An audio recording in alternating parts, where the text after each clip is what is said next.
Doctor Christopher தமிழக வெற்றி கழகத்தோட ராதாபுரம் சட்டமன்ற தொகுதி வேட்பாளர். உங்க முன்னாடி ஒரு தம்பியா ஒரு அண்ணனா உங்க பிள்ளையா தளபதிக்காக விசில் சின்னத்துல வாக்களிங்கன்னு சொல்லி கேட்டு வந்திருக்கிறேன்.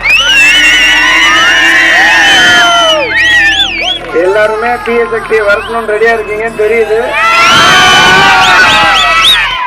கண்டிப்பா கண்டிப்பா கண்டிப்பா ஒரே ஒரு வாரம் பொறுத்துக்கோங்க. உங்க ஊர்ல நிறைய கோரிக்கைகள் சொல்லியிருக்காங்க. குறிப்பா பாத்தீங்கன்னா தண்ணீர் பிரச்சனை. அது வந்து உங்க ஊர்ல மட்டும் இல்ல, ராதாபுரம் முழுக்க இருக்கு. அதுக்கு மெயின் காரணமே வந்து அரசு சட்டத்துக்கு புறமா இருக்கிற கல்குவாரிகள் தான்.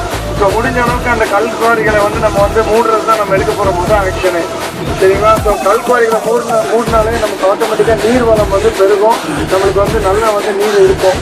அதே மாதிரி ஆறுகள் குளங்கள் தூர் வாடுறதுல இருந்து எல்லா வேலைகளும் நம்ம என்னென்ன பண்ணணுன்ற பிளான் வரைக்கும் எல்லாமே ரெடி பண்ணி வச்சுட்டோம்.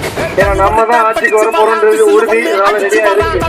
அதனால அடுத்த 1.5 வருஷத்துல இருந்து 2 வருஷத்துக்குள்ள ராதாபுரம் ஃபுல்லா வந்து பசுமையாக்குறதுக்கு என்ன உண்டோ எல்லா வழிகளும் ரெடி. ஸோ தண்ணி வந்து கண்டிப்பா எல்லாத்துக்குமே வந்து நல்ல தண்ணி வரும், குடிக்கிற தண்ணியும் சரி எல்லாமே நல்லா வரும். அடுத்தது பாத்தீங்கன்னா ரோடு வசதி.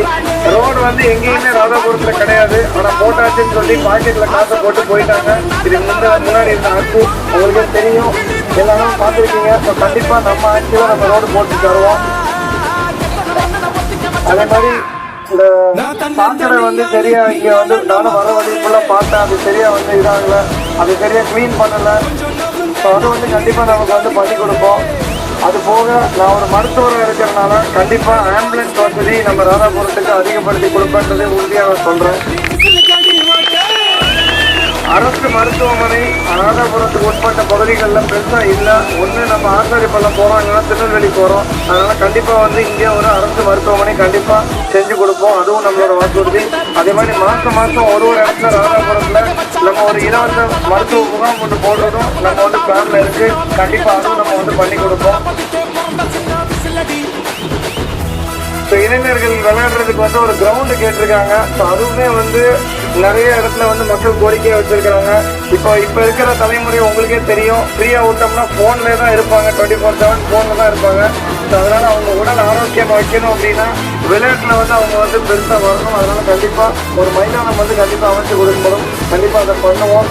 அதே மாதிரி தெருவிளக்கு வந்து எல்லா இடத்துலயும் இருந்தாதான் நமக்கு வந்து பெண்களுக்கு பாதுகாப்பு இருக்கும். கண்டிப்பா தெருவிளக்கு எல்லா இடத்துலயும் இருக்கணும்ன்றது தளபதியோட வாக்குறுதி. அதை நம்ம கண்டிப்பா வந்து ராதாபுரம் முழுக்க நம்ம வந்து அதை செய்ய போறோம். அதே மாதிரி சிசிடிவி கேமராக்கள் முக்கியமான ஜங்ஷன்ல பொருத்தப்படும், அதுவும் வந்து கண்டிப்பா நம்ம எல்லா இடத்துக்கும் பண்ணுவோம். அது போக இப்ப பாத்தீங்கன்னா பசங்களுக்கு சாக்லேட் கிடைக்கிற மாதிரி போதைப் பொருள் கிடைக்குது. அது வந்து தளபதியும் சொல்லிட்டாரு, தமிழ்நாடு முழுக்க போதை இல்லா தமிழகம் கொண்டு வருவோம்னு சொல்லி.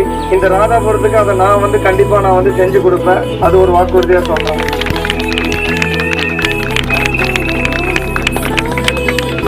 அதே மாதிரி இப்போ பெண்களுக்கு வந்து குறிப்பா நம்ம ஆட்சியில எல்லா பெண்களுக்கும் 2500 ரூபான்னு தளபதி சொல்லியிருக்காங்க. நம்ம மற்ற ஆட்சி மாதிரி வாயில வர சொல்றது இல்ல, 1000 ரூபாய் கொடுத்துட்டு பாதி பேருக்கு கொடுத்துட்டு பாதி பேருக்கு கொடுக்காம இல்ல. கண்டிப்பா எல்லா பெண்களுக்கும் 2500 ரூபாய் கொடுப்பாங்க. முதியோர்களுக்கு 3000 ரூபாய் சொல்லியிருக்காங்க. அது மாதிரி மாற்றுத்திறனாளிகளுக்கு 3000 ரூபாய் சொல்லியிருக்காங்க. படிச்சவங்க வேலை இல்லாதவங்க வேலை தேடுறவங்களுக்கு 4000 ரூபாய் சொல்லியிருக்காங்க. டிகிரி முடிச்சவங்களுக்கு டிப்ளமோ முடிச்சவங்களுக்கு 2500 ரூபாய் சொல்லியிருக்காங்க. கரண்ட் வந்து 200 யூனிட் சொல்லியிருக்காங்க. இது மாதிரி நிறைய சொல்லிட்டே போன வாக்குறுதிகள். இது வரைக்கும் எந்த கவர்மெண்ட்டும் இந்த மாதிரி நமக்கு வந்து வாக்குறுதிகள் கொடுத்ததில்லை. இது ஒரு மாற்றத்திற்கான அரசியல். நம்ம தலைமுறைகள் எல்லாம் இங்க வந்து இருக்கிறாங்க, சின்ன பசங்க வந்திருக்காங்க அப்படின்னா இதுதான் தளபதியோட உண்மையான வந்து முகம்.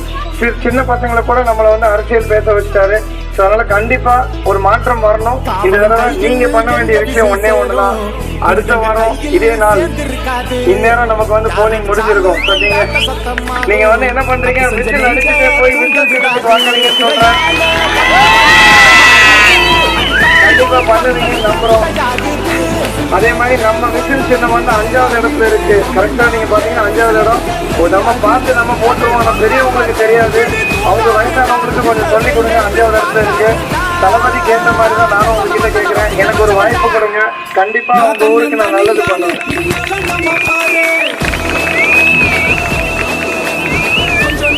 அதே மாதிரி இன்னொரு விஷயம், எப்படி வந்து தளபதிக்கு நான் வந்து ராதாபுரத்துல ஒரு பிரதிநிதியோ அதே மாதிரி இங்க வந்து வினோத் வந்து எனக்கு பிரதிநிதி பல ஊர்ல.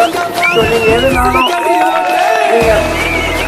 நீங்க நீங்க என்ன சொல்லனாலும் நீங்க இவர்கிட்ட சொல்லலாம், இதை என்கிட்ட கொண்டு வருவோம், நான் அதை அப்படியே தளபதி கிட்ட கொண்டு போயிடுவேன். ஸோ இது வந்து இப்போ மட்டும் இல்லை, நாங்கள் திரும்பியும் வருவோம்.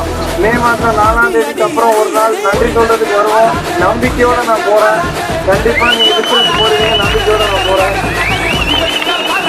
நன்றி நன்றி நன்றி.